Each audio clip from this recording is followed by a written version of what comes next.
oceans have always presented a challenge to man.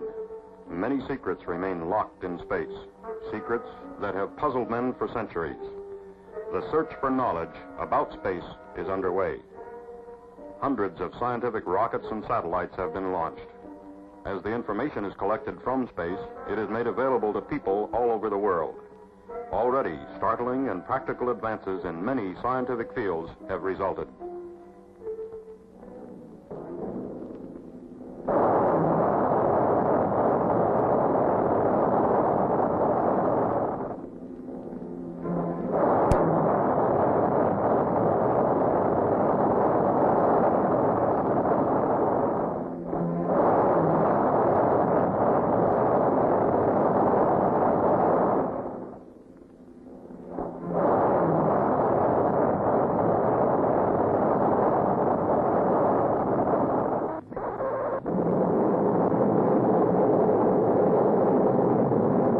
Projects such as these, information was obtained from scientific instruments in the rockets and satellites.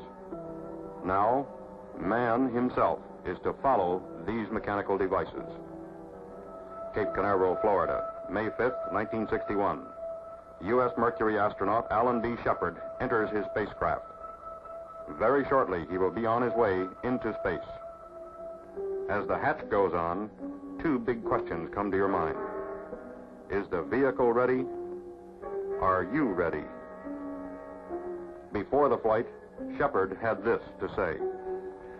I think the one thing that strikes me as I look back on the training program is that I have really developed a feeling of confidence. A confidence in the people with whom I work, a confidence in the systems with which I am dealing and will have to deal in flight, and of course, a confidence in myself. You're confident, but you're human, and you go over the program just one more time. A feeling of confidence. It began to grow from the day you and your 6 fellow astronauts were selected from hundreds of volunteers. Confidence in the people of Project Mercury, the spacecraft, and the launch vehicle, and confidence in yourself. You were involved in the design of the Mercury system almost from the beginning, contributed ideas and modifications. You worked with the engineers, came to know the components and systems like you know your own car. And you followed the test after test after test, to make sure the design did what it was supposed to do.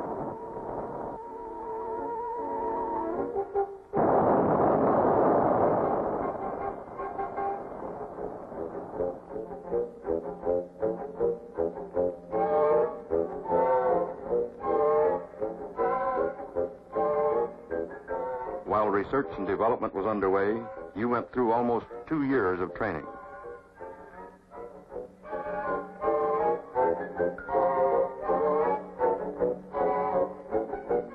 You flew mission after mission in a trainer just like the craft you're sitting in today.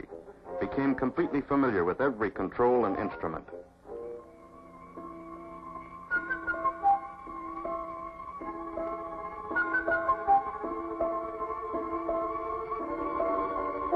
An academic program informed you and the other pilots on astronautics, space mechanics, and spaceflight. Kept you briefed on all new developments in the project. Zero-gravity flights in aircraft acquainted you with the condition of weightlessness you would encounter in flight.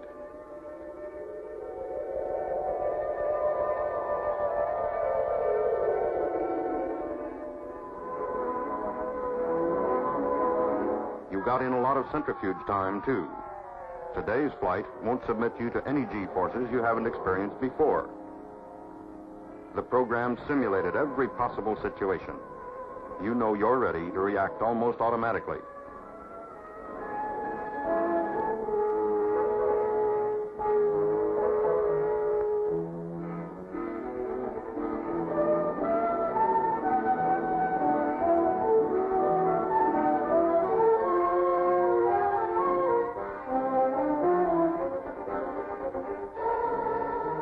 You practice controlling the craft attitude by manual control of pitch, roll, and yaw jets. That will be part of your mission today, and you're confident that you can do it.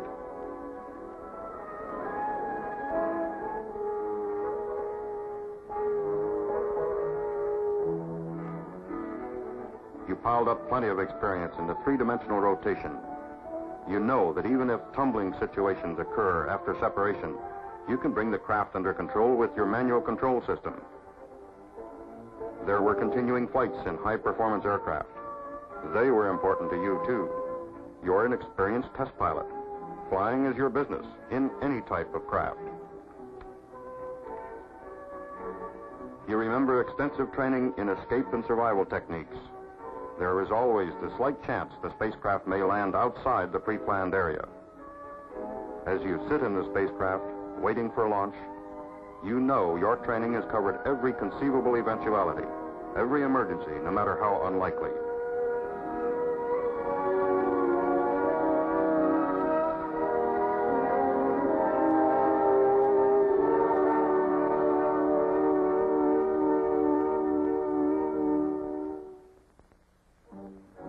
As Project Mercury got underway, production of Redstone launch vehicles began at the Marshall Space Flight Center. Careful, individual production of vehicles earmarked for Mercury from the day the first bolt came into the plant. The Redstone was available, and with modifications it would do the job.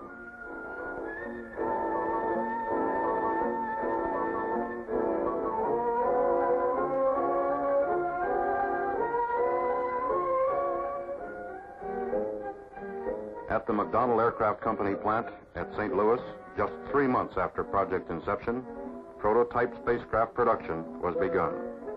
A few short months later, production spacecraft were being completed. Your trips to the production points were important.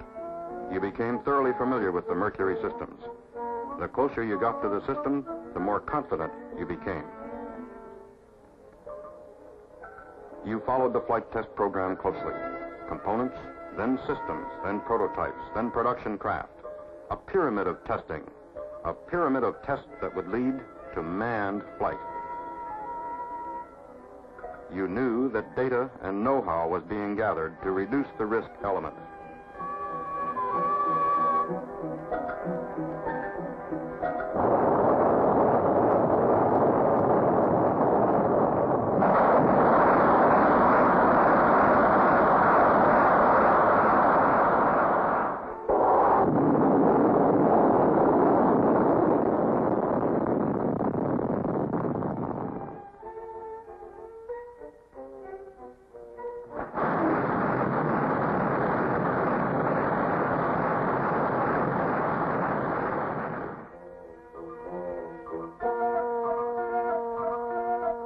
Every flight, the recovery forces were exercised. Procedures were developed to locate the craft and retrieve it. It became obvious that the craft would not be in the water very long after landing. A chimpanzee named Ham and 2 monkeys successfully flown in the spacecraft indicated the feasibility of manned flight.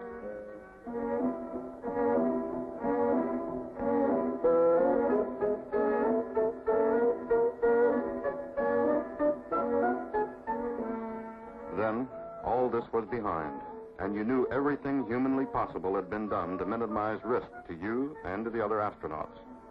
It was time now for manned ballistic flight. Mercury Redstone 3. At Cape Canaveral, Launch Pad 5. Preparations for the MR3 flight began weeks before launch day. You went out and watched the Redstone slowly, carefully raised into place on the launch pad. You knew that you might be the pilot. For about 10 days prior to meeting with the spacecraft, the Redstone underwent exhaustive tests, inspections, and simulated launch operations. This vital part of the mission, the launch vehicle, must be as near perfect as man can make it before the spacecraft is installed. You and your fellow astronauts followed the test program closely.